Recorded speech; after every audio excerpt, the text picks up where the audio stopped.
Have you ever felt as if you just avoided difficult conversations? Maybe you're a woman in leadership and you've been in those situations where you know you have to have a difficult conversation, but there's just something intuitively that says, ah, I don't want to do it. If this has ever happened to you, we're going to talk about it in this video today. We're going to talk about why you are avoiding difficult conversations as a woman in leadership. Now, I preface this by saying that difficult conversations themselves are hard, and there's a lot of different reasons why people struggle with those difficult conversations, especially as leaders. And I want to share with you that specifically for women, sometimes we struggle with this a bit for one major reason, and I'll talk to you about it in just a few moments. Now, if you are new to me, welcome, welcome. And if you're one of my absolutely amazing subscribers, welcome back, friends. This channel heavily focuses in on advanced communication skills and strategies that will help you to communicate more confidently and concisely when you're in those very high stakes, high pressure situations as a leader. Now, this video, we're focusing in on why in the world is it so hard to have difficult conversations sometimes as a leader, but then also as a woman in leadership. Well, one of the reasons why people tend to struggle with difficult conversations has a lot to do with the fact that there is a fear that we have about contentious situations. How many of you have ever been in a situation where you had to deal with a difficult conversation and you just simply didn't want to do it? It happens very often.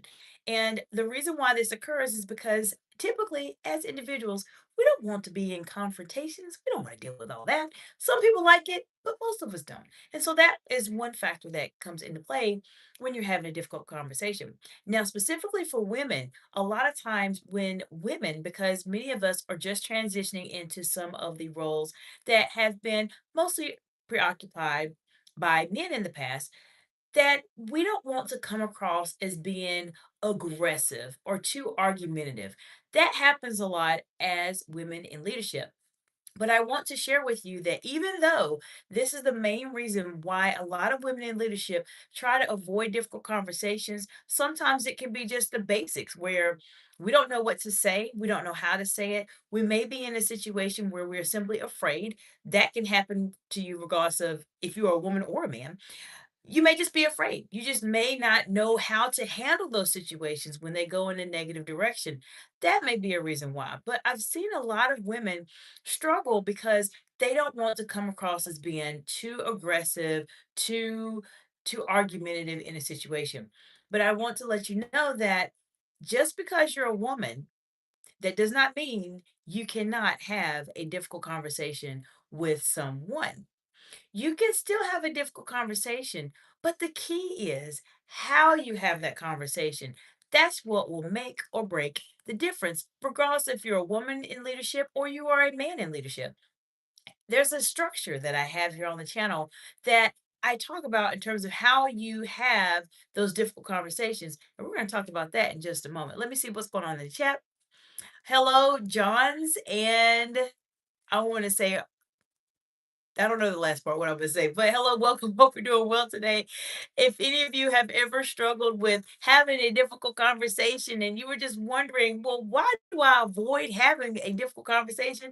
Put it in the comments below. Let's talk about it today. I'm sharing with you over 20 years worth of experience of being in very friendly and contentious conversations that will help you to master this skill so that you don't feel as uncomfortable when it's time for you to have a difficult conversation with someone else. All right, I want to say hello to Pop Pop. Hello, hope you're doing well today.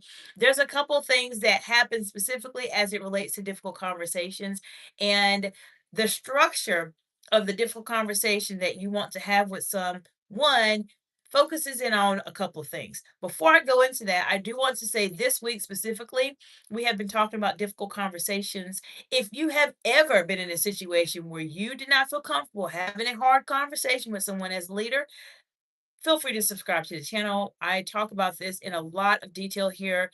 There's several playlists that are on my channel that specifically focus in on those skills. So you will learn a lot of information here if you're ready to really move forward in terms of how you communicate and not freeze when you're under pressure.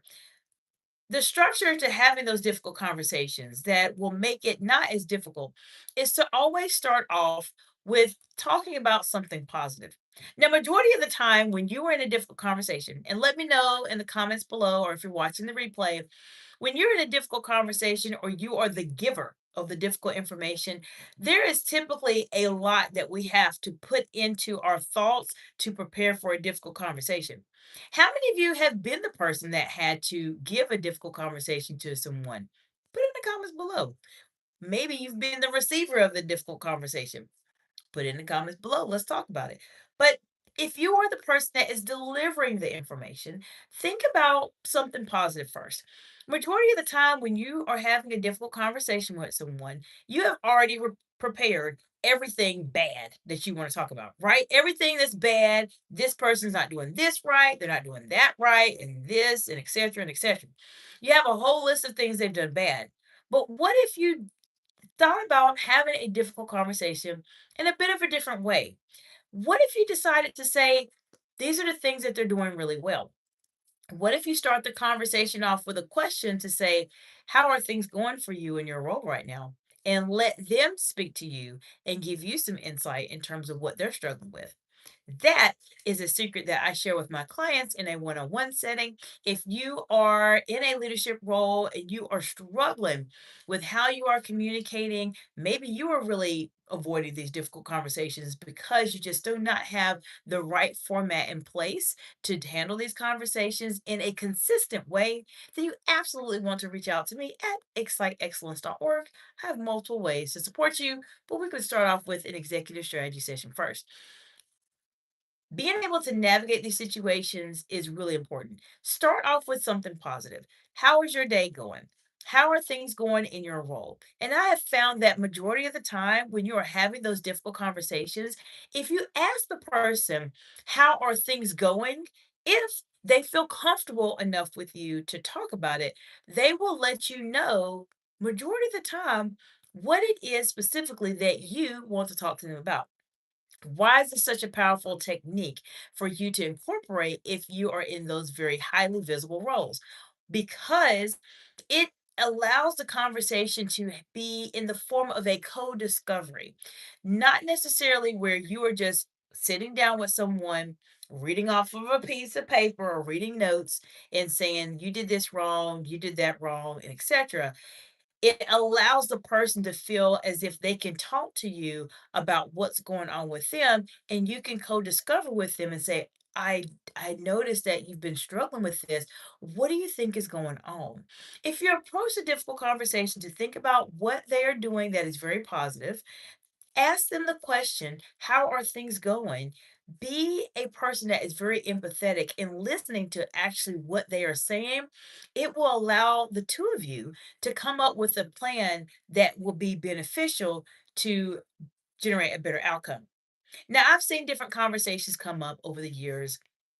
I've been a part of a lot of different conversations that have been went really well, and I've been a part of some conversations that did not go well at all. And I will tell you that if you really want to be that exceptional leader, that leader that inspires others, that has an executive presence, can remain calm under pressure, the way in which you communicate to other people will either make or break your career. I say this because I have seen difficult conversations go in this format. I've seen difficult conversations where the person, the giver of their information, remember, you're the giver today, you're the giving of a difficult conversation. Well, they'll have it already predetermined. These are all the things that you're doing wrong. These are all the issues you're doing. These are all the concerns I have. Then I'll let you talk. It makes that person automatically go into defense mode, automatically go into defense mode. And when you're in that type of situation, you don't want the person you're speaking to go into defense mode. You want them to be receptive to what you're trying to say. But a lot of times, inadvertently, as a leader, you may be saying something in a different format to where you're making the person already feel very defensive. How can you expect to have a productive conversation when the person is already very, very defensive? It is very difficult to do so. Asking the questions, co-discovering, being positive, and seeing what they feel as if would be helpful to them can guide the conversation into being a more productive discussion. Now, you may have your own plans. You may have your own PIP, so to speak, performance improvement plan, or whatever you want to call it specifically for your organization. You may already have a plan in place where after this discussion, this person is going to get support here and there, and we're going to follow up in a couple weeks. That's fine. But if you can allow them to give you some insight, you can potentially be able to incorporate some of the things that they believe will help them into a combination of what you recommend. For example, if someone says, I need a bit more support in terms of this specific type of topic or this specific type of task, then you can say, that's fantastic. I appreciate you for mentioning that. I also believe that this will be a great option for you. One of the things that we can consider is being able to allocate some additional time to help support you with this task so that you feel a bit more confident in terms of what you're doing. Now, in my mind as the giver, I'm giving the bad news potentially, or the more challenging aspects of the conversation. I already know specifically what it is I want to give to this person. I know I need to get them on this particular plan, but I am allowing them to give me feedback and I am marrying everything together to come up with a solid plan that not only includes what I believe will be helpful to them, but also includes what they believe will be helpful to them as well.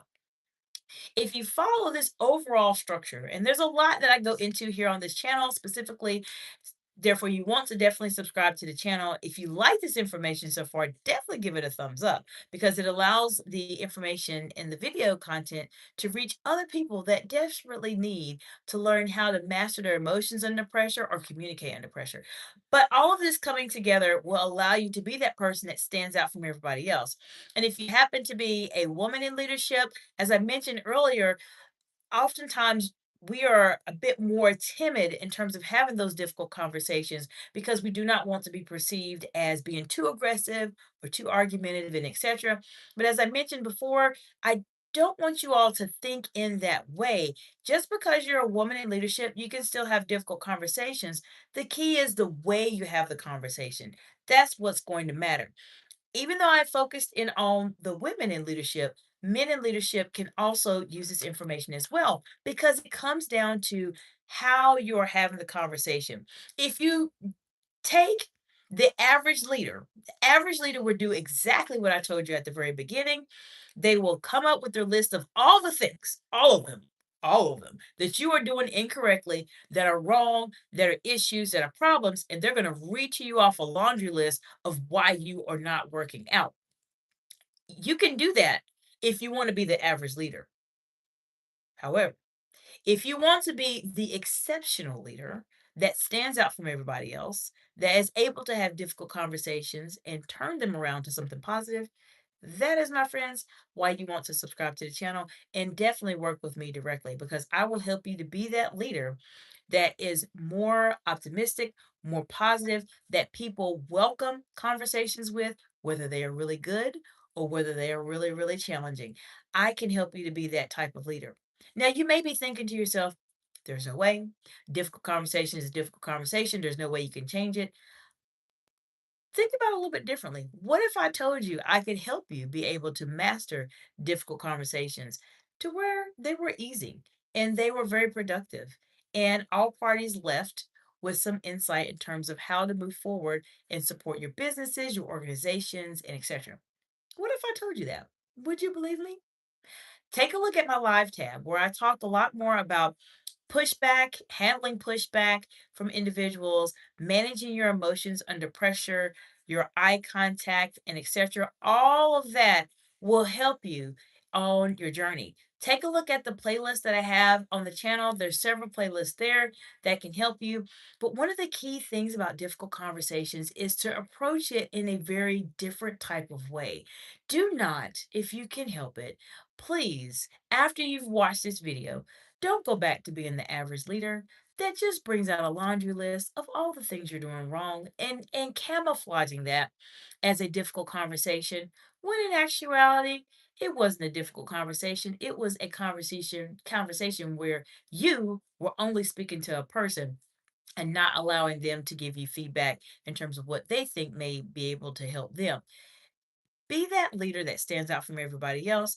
And this is why you subscribe to the channel or reach out to me directly for support. If you are struggling with having difficult conversations, I will help you to not struggle with this situation anymore.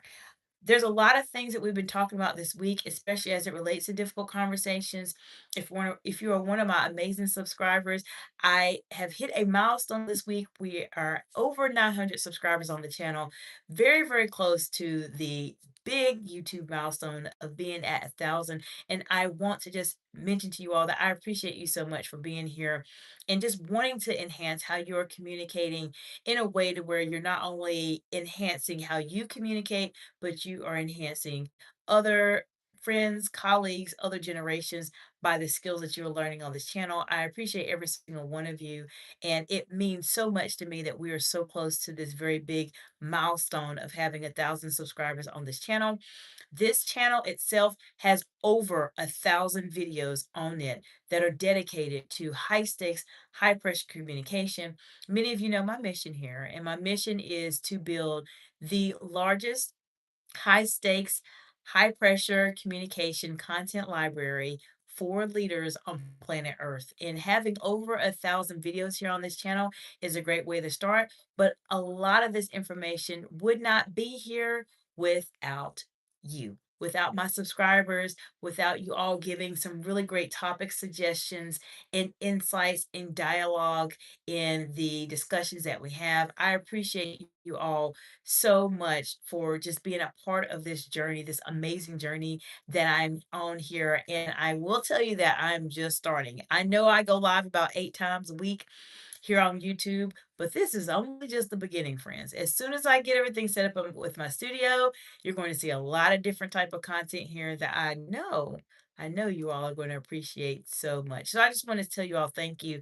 This is a big milestone for me and a big milestone for the channel because getting 1,000 subscribers, believe it or not, it's not easy. It's not as easy as many people think that it would be. It's a lot harder than it is on LinkedIn, on Instagram and Facebook. It takes a little bit more time to get to that initial 1,000, and then things start to go from there. I appreciate you all so much for being a part of this, and I'm here to support you. We're talking about difficult conversations this week. Let me know if you like this content. I did something a bit different. I decided to post the topics in advance on Sunday so that the audience knows exactly what the topics are and that you can join if you can. Let me know if you like this format or if you prefer if I just don't do that and I just put it out there and when I go live is when I go live. Let me know your thoughts. The schedule for my lives are on the communities tab if you're new to me or if you have been a subscriber for a while. If you look through the community post, you'll see my live schedule that is there. Let me know if this has been helpful to you. If it is, and I will continue to do it. If not, and you'd rather for me just not to tell you and just make it as a surprise, then I can do that also. Let me know what question you have.